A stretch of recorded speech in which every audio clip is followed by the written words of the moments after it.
In voodoo rituals, after greeting Papa Legba, you have to greet the Marasa first. If you don't deal with them well, if they're not satisfied with you, well, the ceremony is not gonna be effective. Fun fact is, the phenomenon known as imaginary friends may actually be a visitation from the Marasa. Set up an offering table for the Marasa and request that they protect the store and keep the business booming.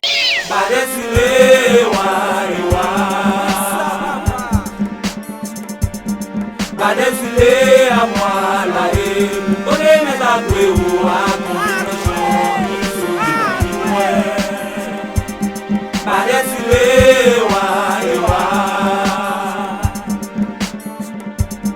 Badesile à moi la haie, donnez mes agoués à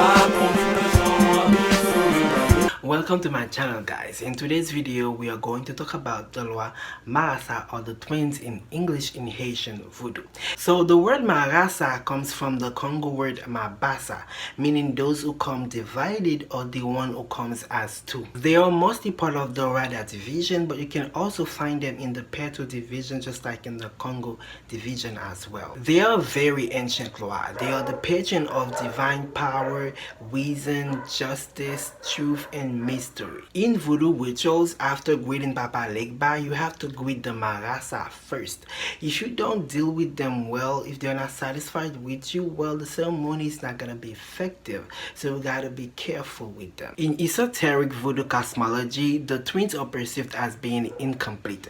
They await the third who completes them, the delayed triplet. The Marasa may come in the number of 2, 3, or 4. Opposing energies will create a third. The twins are precursors of this third. Fun fact is, the child who was born after twins is even considered more magically powerful than the twins. They represent duality. They are the balance between good and bad, the sun and the moon, and black and white. They are spirit of paradox. They embody contradictions. There are two distinct bodies who share one soul, or they are one soul with two bodies. They are yin and yang, and yet they are one. They are opposites who are simultaneously the same. They also protect and provide fertility. They regard babies in the womb.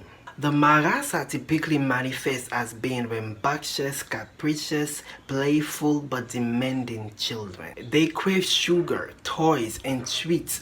Although they manifest themselves as such, it's very crucial to remember that they are not children, but very potent spirits who like to manifest in the guise of children. Devotees sometimes are tempted to parent them. Don't. Attempts to parent them may indicate to the Marasa that you have forgotten their true sacred nature. Powerful and responsible spiritual bodyguards. They may be invoked to guard children, but they are also invoked to guard toy stores, candy stores, commercial places, any kind of place that fills children with joy. Set up an offering table for the Marasa and request that they protect the store and keep the business booming. Their favorite colors are yellow and white, and their dedicated days are Mondays and Fridays. Their attributes are palm branches and leaves. Their favorite people are children in general, twins, and other multiple births, as well as the single child born after multiple births regardless of age, and parents whose children are dead. Their personal feast day is December 28th, who is also the Roman Catholic feast day for the massacre of the Holy Infants. That day is devoted to ask for protection of the living children,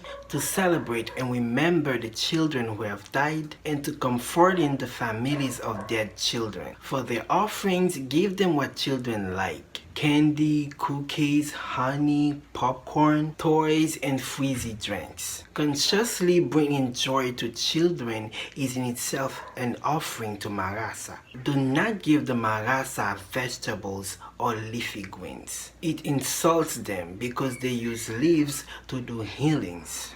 In Roman Catholic, they are associated with Saint Cosmas and Damien. The Marasa often manifests directly to children. Fun fact is, the phenomenon known as imaginary friends may actually be a visitation from the Marasa. So this is it, guys. This is the video. So I hope you enjoyed it. So please don't forget to like, subscribe, and don't forget to click the notification button so that YouTube can tell you whenever I upload a video.